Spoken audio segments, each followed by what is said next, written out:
Hey everybody, it's Polybius here with Sega Head. What's up? Not much. We're gonna be listening to some of the good music from the SNES because, well, Sega Head just did his list for the Genesis. I figured it might as well do the SNES version for me. So without further ado, we're just gonna highlight some of the good music from the SNES. Is Volume One, and we'll do a Volume Two later. But this is the list that we picked for tonight, and it's gonna be great. You're gonna love it. So, well, if we have a static background here of a picture of of Super Famicom with Mario Kart in it, and Mario Kart is Mario Kart is in the list. So it's been about a minute. Our intros are done. Let's check out the first song, which is Earthbound, Kraken of the Sea. Now, this might be the one of the best fight musics in the game here. There's a lot of good fight music, but this is one of the best. It sounds so ominous. It sounds mysterious, like you're fighting a kraken of the sea. It also has it does have the oppressive feeling. Is like what you kind of get from it though. I mean, like when you're sailing out to fight the Kraken, like the sailor who's taking you out the whole time's telling you about like ships getting attacked and about how there's something out there, and you're in the middle of just going out there and you just see this thing just make a beeline at you, blood-covered fangs attacking you, and this ominous music starts playing. Oh yeah. It was a pretty tough fight too if you didn't know what to do. It's true. I played through Earthbound twice, and I think both times I beat the Kraken. Ness was my only party member left alive. Yeah, you gotta stock Like up he on big hits bottle like a rockets. truck. He does. But this is definitely a highlight of Earthbound here. I wouldn't say the best battle music, but it's maybe number two or three. Yeah, no, Crack of the Sea is definitely one of the better tracks, but I'm like the best. That's kind of tough. You are correct. But I'm just looking at Ness's reflection in Starman. That I did like when I was a kid. I thought that was Ness inside of a giant Starman. I thought it was two. I think that fooled everybody. False advertising, but not really, because it's Oh just his yeah, reflection. Starman.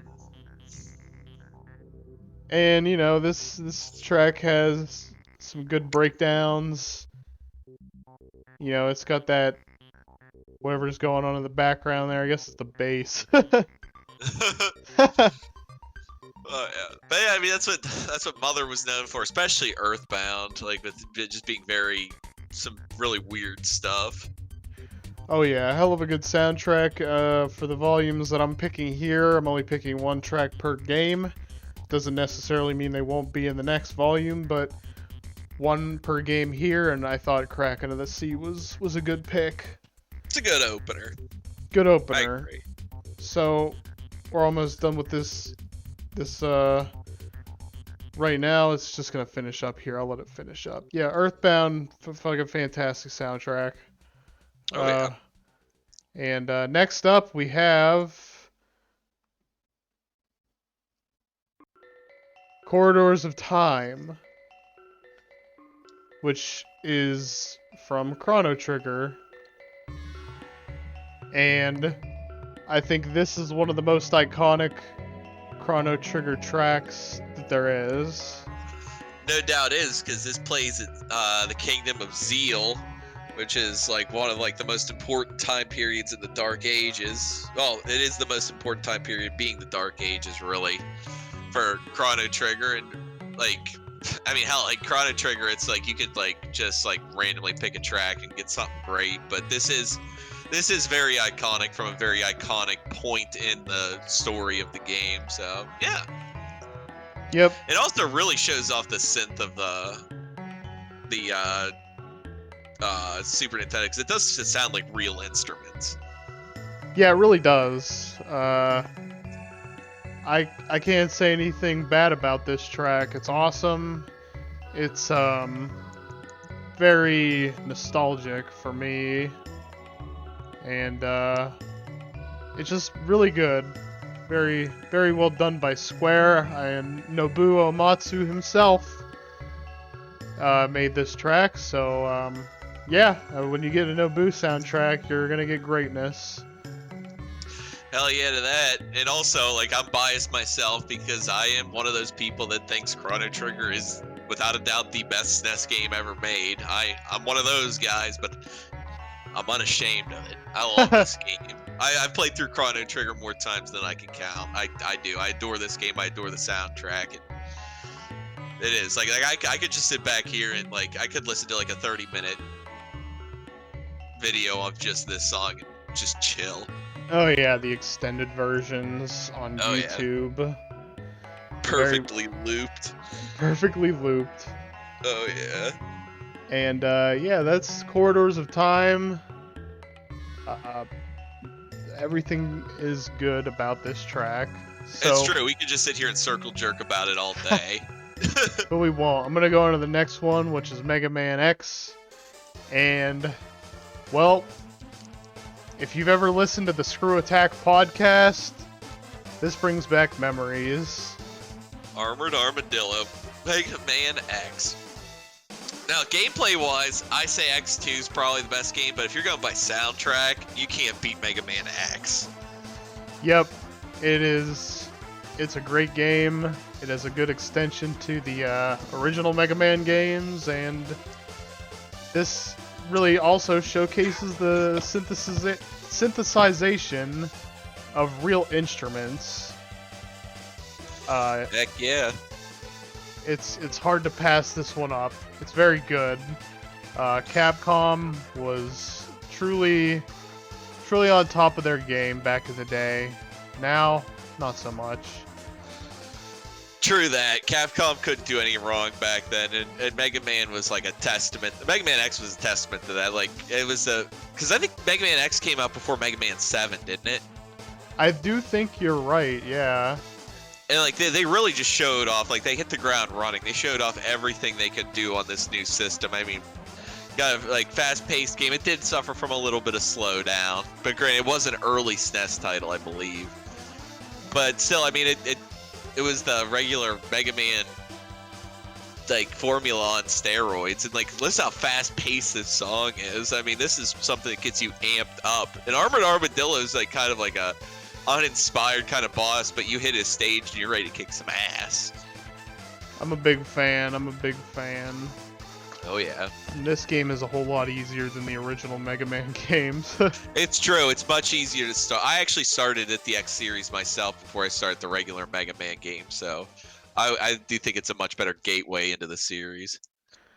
Oh yeah. And next up we got Kirby Superstar. I think I put this in the S rank on my tier list. Oh yeah. This is I don't even think this is the best track in the game, but this is the Revenge of Meta Knight track that you'd hear on the Halberd, and it's very fast paced as well.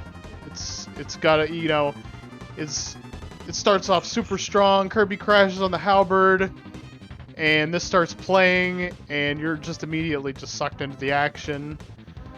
So, I think it's a great track. I think the whole damn soundtrack is incredible. The game is amazing. Kirby Superstar, I recommend it. Like, yeah, I mean, the box art itself says 8 games in 1. You're thinking, whoa, what a deal! And it was a deal. I mean, you know, there wasn't really 8 games in 1, but it was close enough. Yeah, it was like a lot of, like, it was like a mashup of mini games, and also, like, you could play through, like, a full game. Yeah. But I mean, if you just wanted to chill, you could play like Gourmet Racer. Yeah, you could play Meta Knight's Revenge or whatever. In Meta Knight's Revenge, this is a good showcase because it's just full of, you know, full of hype, and then the next level is a lot more chill, which I think I'll put on the next volume, because the next level and Meta Knight's Revenge is probably my favorite track in the game. But that's for another day. Oh yeah, but it's Kirby, and Kirby's got good music, good gameplay, albeit a little easy sometimes. But hey, we don't play Kirby to have like Castlevania level difficulty. We play Kirby to play Kirby. That's right, and this is a great game, so I want to show some great music from it, and I am, and we're almost on to the next one, which I think we'll go to now. And oh yeah, DKC main theme. Yeah, I chose this one because, well, everybody would expect the usual Nope. aquatic ambience, which is probably the best track in the game, but you can't deny that this is a jam. I do like how this works because it's kind of like a whole like thing that like I always like the idea of like you start off with something and then you go to something completely different. It's a very like sort of like classical music / like prog rock kind of thing where like you have this whole opening and then boom, the whole song's completely different from what you expected. They do the same thing with the Gangplank Galleon song too, where it's like you have that whole like different intro and then boom, it's like hard rock. Oh yeah, I'm a big fan of this one too. This is the original Donkey Kong Country and the only DKC game on the list for this volume. That's not true. I put DKC 3 song on here. Okay. So we didn't even vet our own list, people, or I didn't vet it. Anyway. Yeah, because I was just sneaking stuff in. Well, luckily you caught Big Blue on here twice. Spoiler alert. Oh, that is true. Big Blue's on here. We'll talk about that later. Yeah. But this one's a short one. It's the intro. It's awesome. Gets you hyped to play it. And, well, Here you go. the next song right here. Getting hyped to fight a boss. Yep, the boss. A fight against an armed boss from Super Mario RPG. Now this is probably the best battle music in the game, maybe except for Smithy's fight. Smithy's fight's really good. Hell, I like all the battle music in this game. I even like the regular battle music in this game a lot. Yeah, everything about this soundtrack is incredible as well. Super Mario RPG, late SNES game. You know, not a whole lot of people played it until later when it came out on the Virtual Console or ROMs and emulators. Because everybody had a N64 at the time. And True. nobody really wanted to bother with the SNES anymore, but joke's on them. They missed a good game. That was an unfortunate thing for both Sega and SNES is that so many good games came out at the end of the lifespan that because people were so obsessed with graphics back then, they just wanted the console with the best graphics. They did. They missed out on some great late titles. This being definitely probably the best late title on the SNES by far. Oh yeah, they used some sort of chip to make the graphics look how they do. Yeah. I don't think it was the Super FX chip. I think it was just some proprietary chip just made for this game, but I'm not sure on that. And this spawned a whole series of Mario RPG games. Unfortunately, Square never made another one, but not to say the other ones weren't good on their own merit, but Super Mario RPG, it's definitive. Yeah, I can't say any other Mario RPG is better than that one.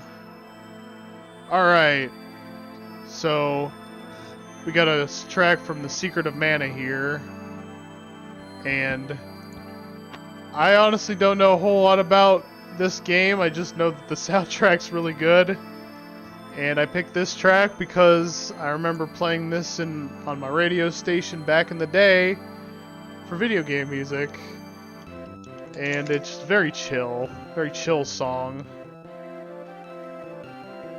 Yeah, I would say I like the music from this game, but I never I tried to play it a couple times, but I couldn't get into Secret of Mana. However, Legend of Mana on the PS1, I liked that game a lot. Ah, Legend of Mana.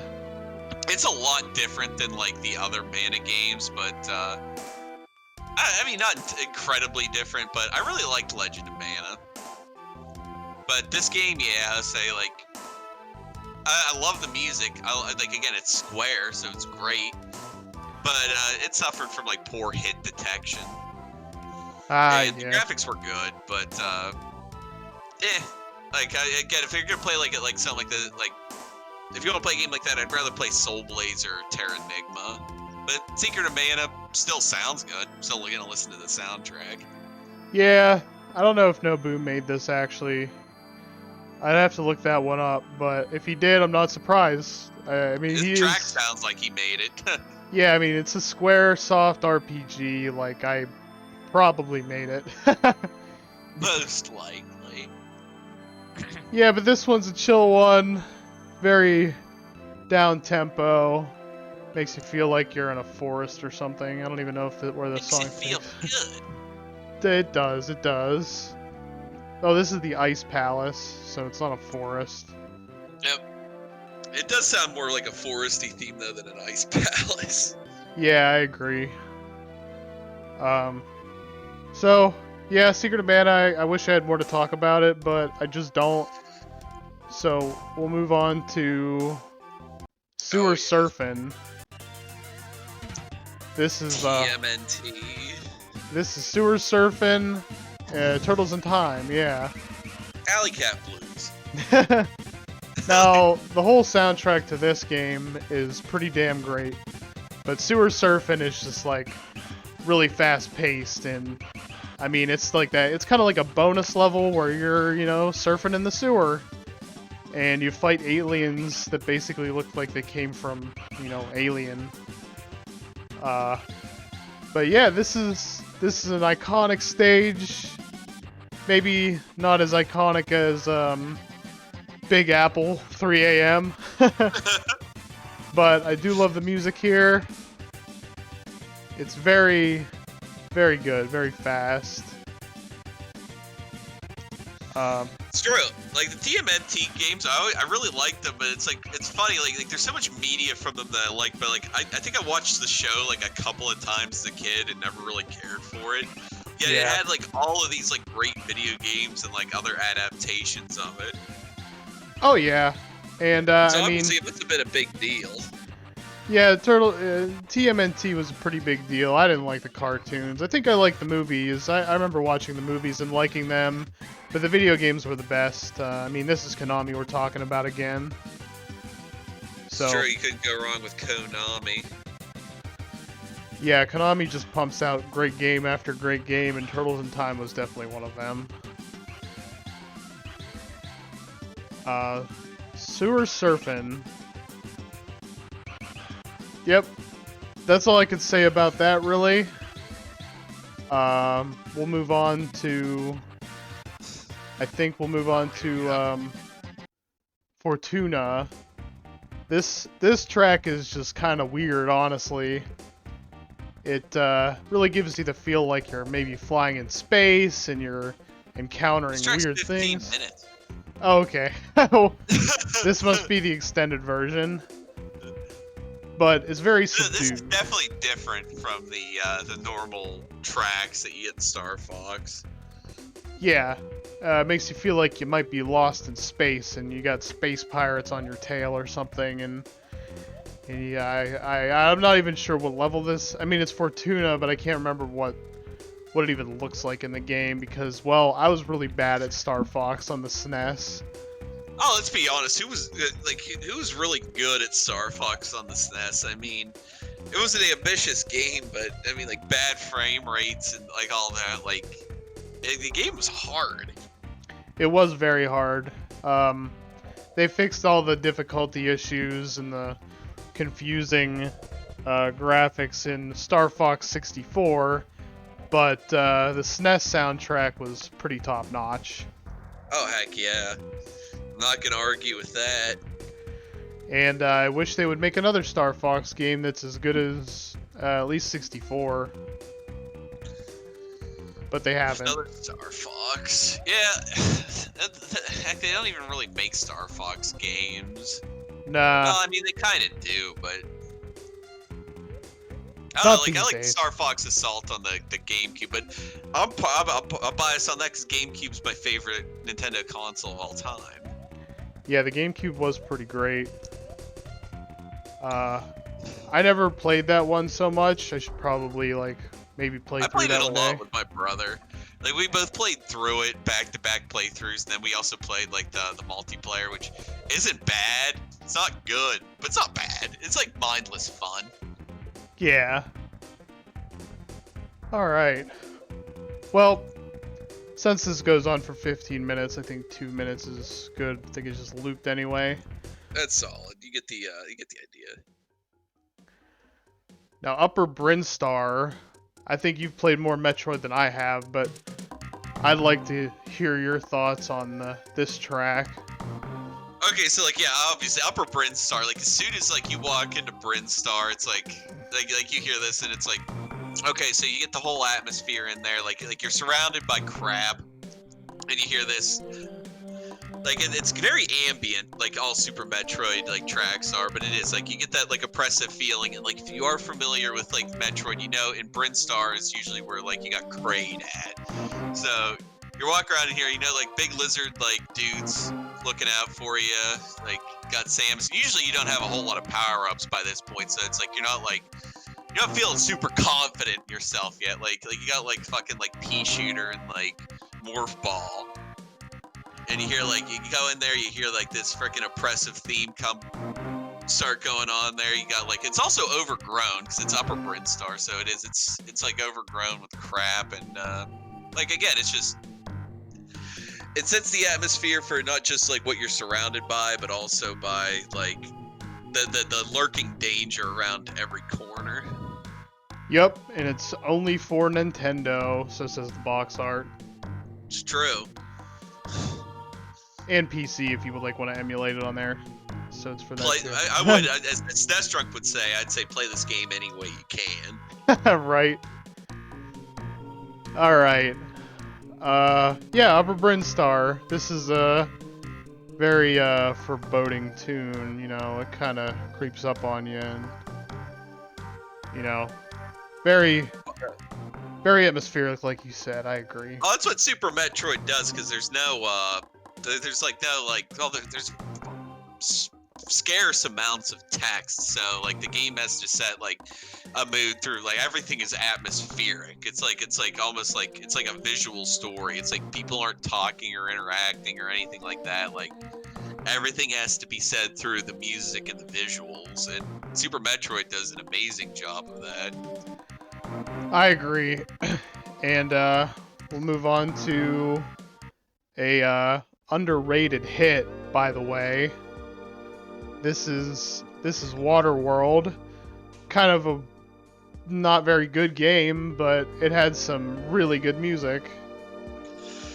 True that. Like Waterworld, not a very good game, not a very good movie, but for some reason it's like you hop on the map in Waterworld and you hear this. And it's like, what? Yeah, how does it sound this good? And yeah, this track I've known about for a while, and one day I found this track on YouTube, and I decided to go into the YouTube settings and slow it down by 50%. And I put it in the comments. I'm like, if you slow this down by 50%, it sounds like a song from the Division Bell.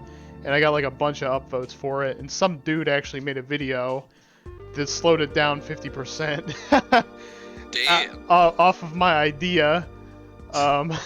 So I like this track a lot. Quite a great one.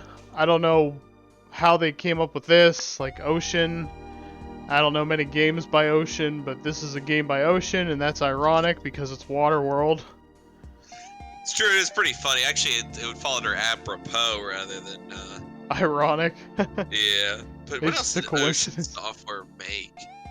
Like, 'cause I do want to say I know games that they did, but I don't think they made any good games. I don't know. Ocean? I'm not sure. Flintstones. Flintstones? They made Flintstones. Did they? Yeah. Wow. Ocean. I think they're British. They're a British company. Yeah, sure. they made the one on the SNES that were based on the movie. Well, we got the next song coming up here. Oh, yeah. And this is Clash on the Big Bridge. This is the battle with Gilgamesh, Final Fantasy V. And I picked this one. You can tell by that intro, it's blatantly ELP. Like, yeah, I know. Keyboard. That keyboard is blatantly ELP. Yeah, this is why I picked it. This is definitely Nobu again, and he's taken on the task of basically taking prog rock from the 70s and digitizing it into SNES games and making it sound awesome. Yeah, I mean, like, holy crap, yeah. And again, I've never played all the way through Final Fantasy V, and it's one that, like, I know it's like, and there's like some division in that, cause like some people really like Final Fantasy V and some people really don't like it. I'd like to give it a try though, and actually like get through it. I agree, that'd be cool. Final Fantasy V LP would be cool.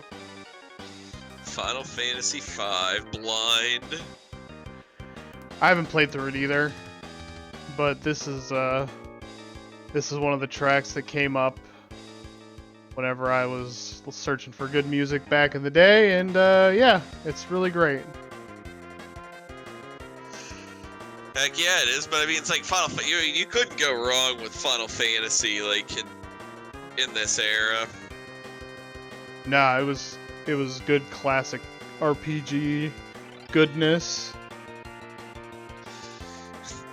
RPGs at their finest, 16-bit, man.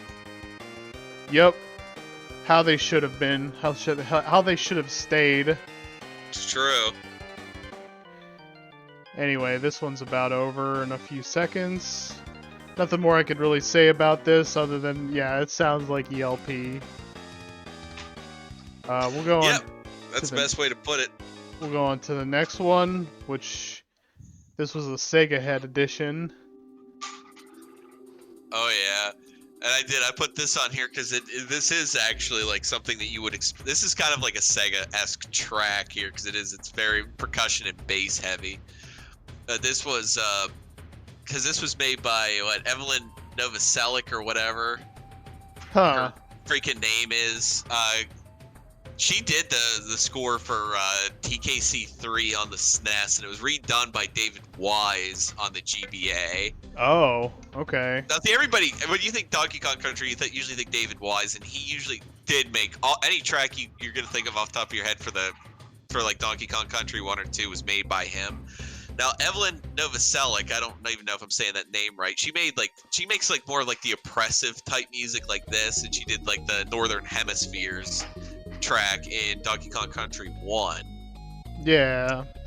And yeah, she usually made like the grittier, like heavier, like bass and stuff like that. She did like everything in this game, okay. And then yeah, of course David Wise came back, and he had because again, like the heavy bass and stuff that was in all of these tracks, the GBA couldn't play those. My cat is just like attacking something right now. But yeah, he had to rescore it. Actually, I think the GBA is better. It's kind of funny because like Rockface Rumble, this song on the GBA is like kind of like some kind of like I don't know, like backwater West Virginia banjo like jug band type of song on the GBA. It's really great, but it's like hilarious that they changed this to like something like you would have a hoedown to. That is strange. I had no idea about that actually.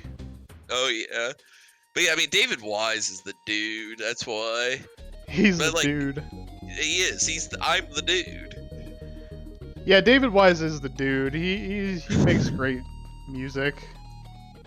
Yeah. We talked about him. This isn't even a track he made, but I kind of just like wanted to like throw something in there do something a little bit different.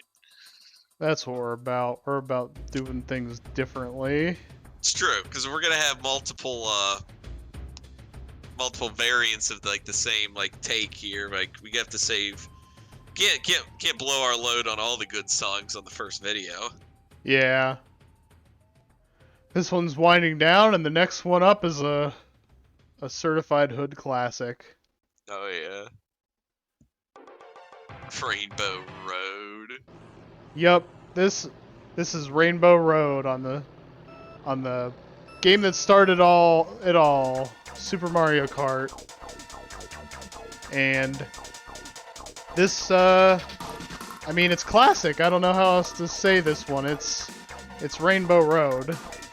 I'm sure many of you have played Mario Kart. I'm sure many of you had, you know, played Rainbow Road. It's probably the best course in the game. It looks cool, and the song is cool, so I decided to add it. It's true that. I know a lot of people hate this stage just from how hard it is. Like, nothing about the visuals or the music. It's just... It's pretty brutally difficult. It is difficult because there's no railings on the side. You fall off and you're kind of screwed. I need those rails because, like I said, when I play racing games, like I fly off the track left, like you wouldn't believe. Yeah. Oh yeah. Well, this one's a great one. It's really happy, you know. And yeah, it's Rainbow Road. Sounds good. Sounds great.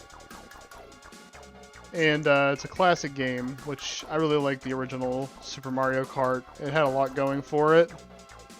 No, I did too. Like, I really like this one. And I like the one on the GameCube too. Oh yeah, Double Dash. I like Double Dash. I never cared for the one on the N64. Yeah, I mean, I think Double Dash is the best one. Oh yeah. When racing becomes an adventure, lorsque la course devient un adventure.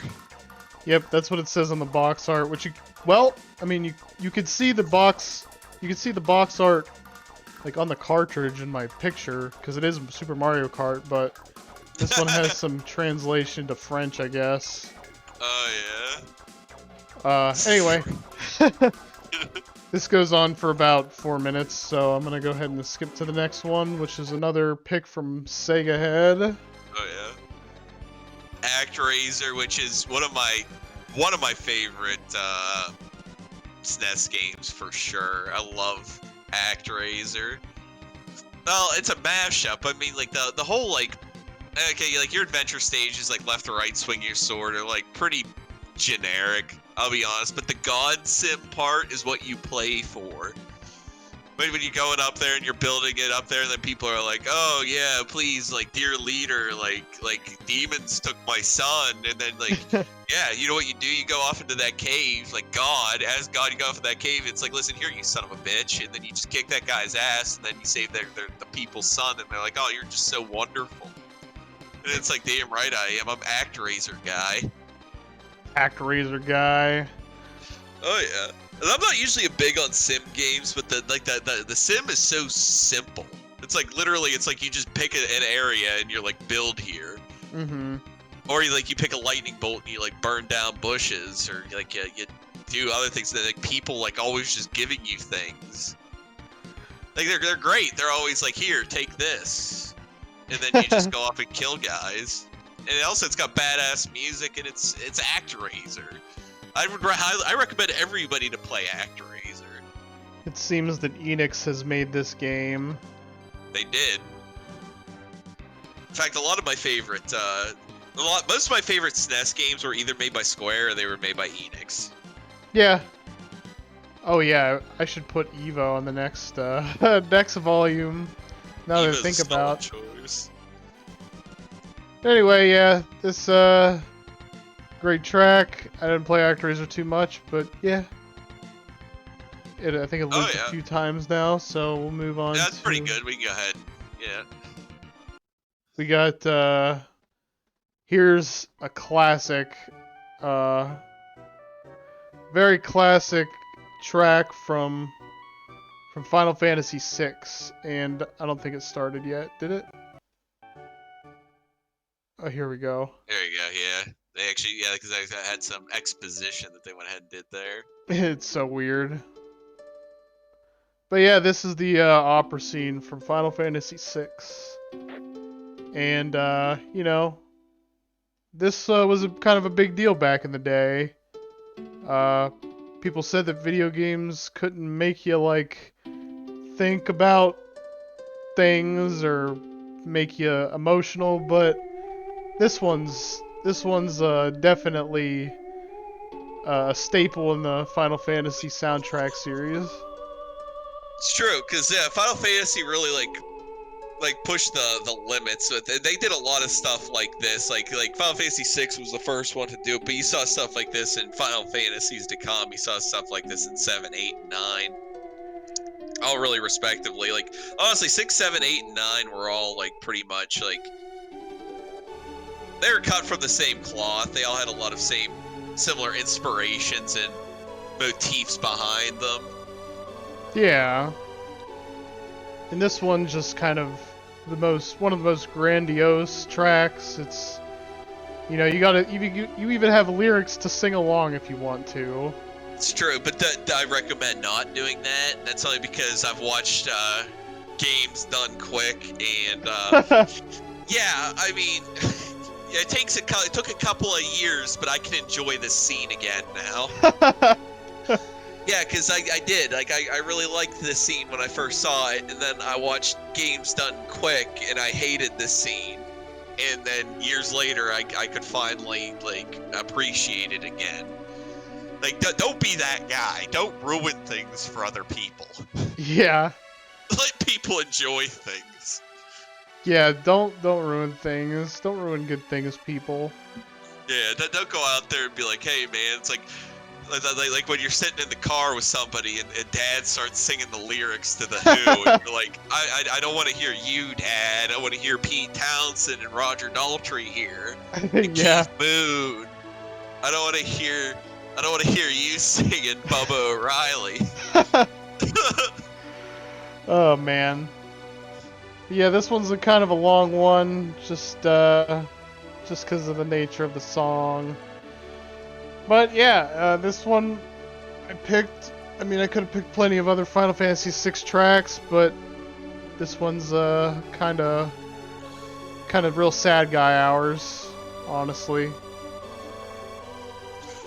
It's true. It's like the first, like they try to do something that's true, like a very large scale here, and like, yeah, I wanted to show that like like the whole like video games can be art like debate was.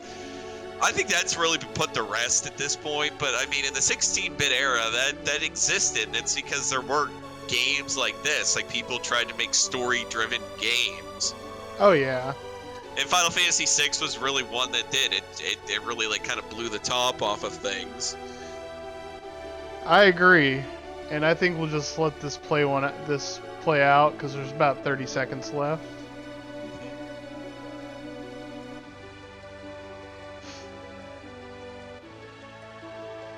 Oh yeah, Final Fantasy 3 in the States. Yeah, if you're an American, but nobody calls it Final Fantasy 3 anymore.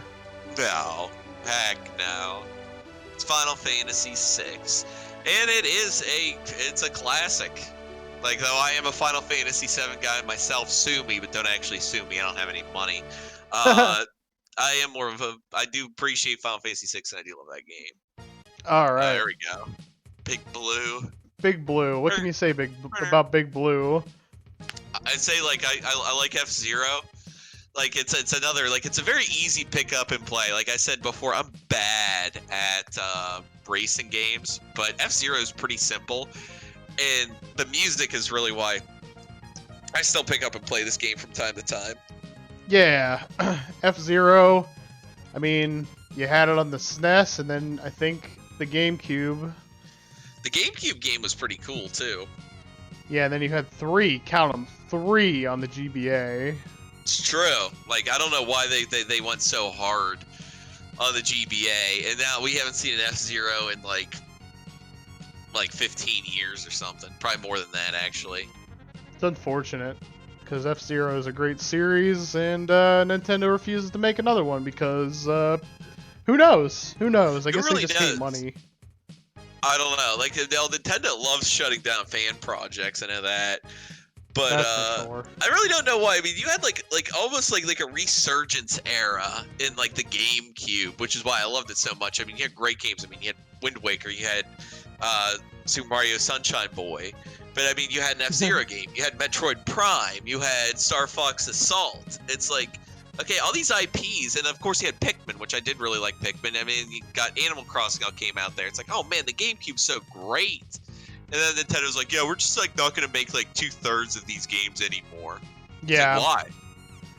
Okay, and it's like, yeah, that's why the GameCube was great. Like everything after that was just, yeah. Yeah. C plus at best. C plus. Yeah.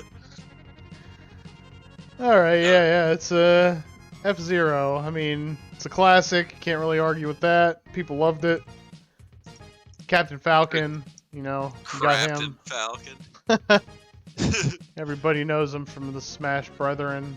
It's true. I mean, you play like freaking FZero. You don't know anything about Captain Falcon. You just drive his car. Yeah, it's kind of weird. It is weird. Like I remember, like when I first played like Captain Falcon and Smash, I'm like, what is this? I'm like, who is this guy? And I'm like, he's not from FZero. FZero's like a car. It's like, no, you got Captain Falcon. Yep, Captain Falcon in a car, and you barely see him otherwise. It's true. He should like why they put him in there and why they chose to give him like Falcon Punch and Falcon Kick. It's so bizarre. It's like why? Yeah, why do this? He's a racer, not a fighter. I mean, you might as well put Excite Bike guy in Smash Brothers. Yeah, really. Dun, dun, dun, dun, dun, dun. Another Enix game that I've never played actually. Soul Blazer is similar to ActRaiser, and it's got similar motifs. Like, well, first of all, you make the same exact noise when you take damage in both games, which is kind of strange. Yeah, it is. It's the same exact like guy like grunting sound. Soul Blazer though also has like a similar motif in the sense that like in ActRaiser you are like God. It's like a God simulator, but in Soul Blazer you are like something like some kind of angel chosen by God to like similar to ActRaiser where you have to just kill bad guys and liberate towns. Okay. Except like it's like a lot of weird stuff goes on. Like I don't know, but it's basic. It's very basic combat. Like there's very little complexities to it. The most complexities are like you gotta talk to guys and be like, hey, like, and they'll be like, hey, like some guy did this once. And it's like, okay. Oh boy. Feel big stuff, and then you have like real sad guy hours, like when you're like in the town that's run by animals, and like you find out that like Turbo, like a dog named Turbo, tried to fight the final boss and died, and then you have to like talk to Turbo's ghost, and Turbo has to give you these leaves because these living rafts won't let you ride them unless you're from like the animal town. But like they find out like Turbo, like fucking Turbo, man. He couldn't. He tried to fight the final boss by himself, just like he's just you, boy. Turbo, eh? Fucking Turbo, I love that dog. Everybody talks about how great Turbo is, and then like you finally meet Turbo, and he's just a pile of bones, and then you see his ghost come out. Well then, that was Soul Blazer. The next one coming up is a pick by me. It's Super Bomberman 2. Bomberman. Stage 1. This is just like a free bingo space basically, because like when you play Bomberman games, you're gonna get great music. Sure, I'm a pretty big fan of Bomberman Hero myself. Bomberman Hero on the N64. Yes, sir. And that's a lot coming from me, because I think that the N64 is the second worst Nintendo console ever made, the worst being the original Wii. Yeah, the original Wii wasn't so great. That was overrated. It's like I don't think there was anything in the world like it's the most overrated thing in the history of the word overrated. Is the original Wii. That's the only reason it's worse than the N64. Yeah, I agree. The Wii just did not have the games. But Bomberman was on the Super Nintendo, and yeah, it was a great game. It was Bomberman. Hell yeah. You know. You would have bumped up N64 place with me as if Mother 3 were actually on the N64. Yeah, I'd have to agree, but that just never happened. That never did happen. But yeah, we did eventually get on the GBA, and then Reggie. Yep, Reggie wouldn't let us have it. But that's okay, because Tomato let us have it. It's true. Somebody did. Ask and ye shall receive. Yeah, Mother 3 couldn't stay in Japan. It wasn't meant to. A man can't live on bread alone. We needed Mother 3. Oh yeah. But yeah, this song is just a bop, I'd say. It's a bop. No, it really is. I mean, this is like the Big Bopper. Died in that plane crash. Oh my god. Big Bopper. The Big Bopper looked like a Dick Tracy villain. He didn't look real. Like, Yeah. He looked like somebody like an alien pretending to be a person. Big Bopper. We also lost Buddy Holly that day though too. Yeah. That was a real loss there, Buddy Holly. Yep. Sad times. Budward. Budward. Anyway. What were you gonna say? I was gonna say that was his real name. Really? No, it's not. Okay. You got me there. It up. I don't know, he's talking about Buddy Holly. Bomberman, Budward.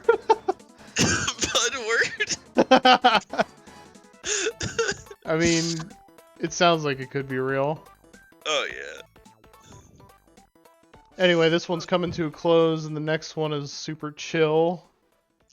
It's probably one of the chillest games on the SNES, and you all know what I'm talking about. It's Pilotwings. It's true. This is it's got a good soundtrack, but again, it's a game that I could never get into because it's just like, I don't know. Like, it is very unintuitive on how to control it. And let's not kid ourselves, Pilotwings was a tech demo.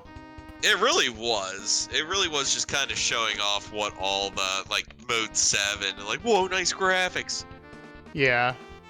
Kind of a tough game, but it had a cool soundtrack, and, you know, it's very zen. This game is very zen. That's true. It's a chill game to just kind of, like, sit down and play. Like, it's, like, really don't need to worry. I mean, I don't think there's, like, a big deal about, like, failing, like, missions or anything. I think you can just, like, skydive and do whatever you want. It's really no big deal. Yeah. And then there was Pilotwings 64 on the N64, of course, and that was another tech demo, but, you know... Which one was better? Which one was better? Hard to say. I think the N64 one was better because they just, you know, had a lot more 3D space to work with, whereas Pilotwings was just, like, 2D trickery. Oh yeah, skullduggery. Yeah, the N64 game had a great soundtrack as well. Who made Pilotwings? It looks like a Natsumi game. I believe it was just Nintendo. Okay. In-house. Oh, fair enough. Because it had Nestor, you know, Nestor from the Nintendo yeah. Power game, yeah, freaking magazine. Anyway, this next one here is Top Gear, and the penultimate song here. yeah, it's one of the best underrated tracks on the SNES. I hear this used a lot in speedrun videos, like speedrun documentaries, or what's the word I'm looking for? Documentary. Why did I forget that? Yeah, documentaries, speedrun documentaries. Summoning Salt. That guy. Have you ever heard of Summoning Salt? Yeah, I know Summoning Salt. He uses this a lot. I think that's where I found this track. But I mean, Top Gear is a racing game. You know, wasn't too special or anything. It was just a racing game with some good music. Hell yeah. But I mean, that's usually what you want to get for very repetitive games. You want to have good aesthetics and good sound because, like, what the player's doing is going to be a lot of the same. So you want to have something that's keeping them engaged. Oh yeah, and this is a perfect racing song. Heck yeah. Gear 5. Gear 5 in 19th place. He's not doing too well. Nah, I know you can't see this, people, but there's a screenshot of what looks like to be a real-life background, and superimposed onto that background is SNES sprites. So this isn't what this game looks like, actually. Like those like hyper realistic backgrounds aren't real, like what it's in the game. Yeah, that's not really what it looks like. Okay, because I was saying I've never actually played the game, so like I figured like I don't know, maybe it would, like somebody just like photographic. I don't know. I don't. Yeah, but this goes on for about 5 minutes, and well, we're not going to sit here and listen to it for 5 minutes. You can if you want. You just got to type in YouTube Circuit Theme A Top Gear SNES, and you could listen to it for however long you would like. It's true. And we're going to move on to the very last track in our list before we wrap things up. It's UN Squadron, and it's the Forest Fortress. Oh yeah, like UN Squadron. It's like you look at the box art, look at the name, you're like, who the hell would want to play this game? Well, UN Squadron's pretty badass. Yeah, it's a Capcom game, so how could you go wrong?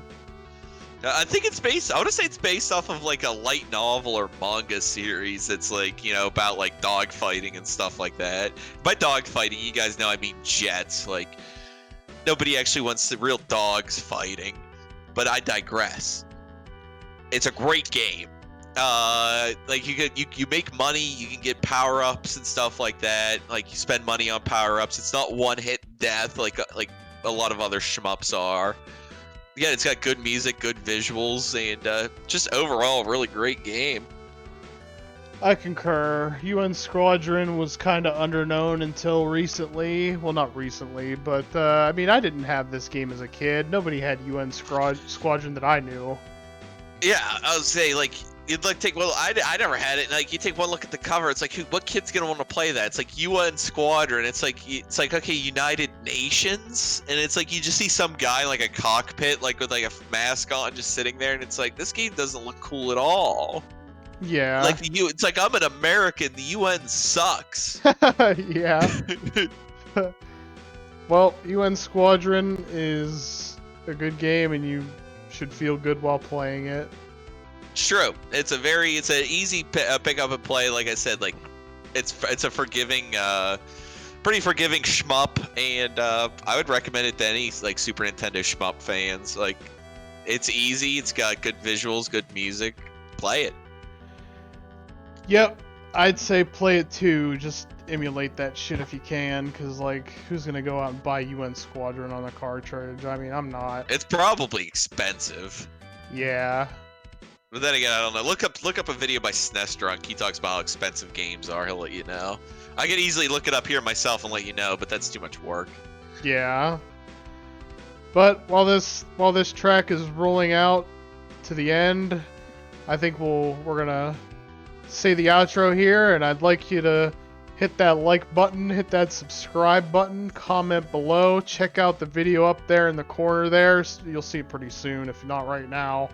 You'll see it for Sega Head's list of songs that he did for his volume, and all I can say is stay tuned for volume 2. And so thanks for listening in, and we'll see you next time, people. Hiya!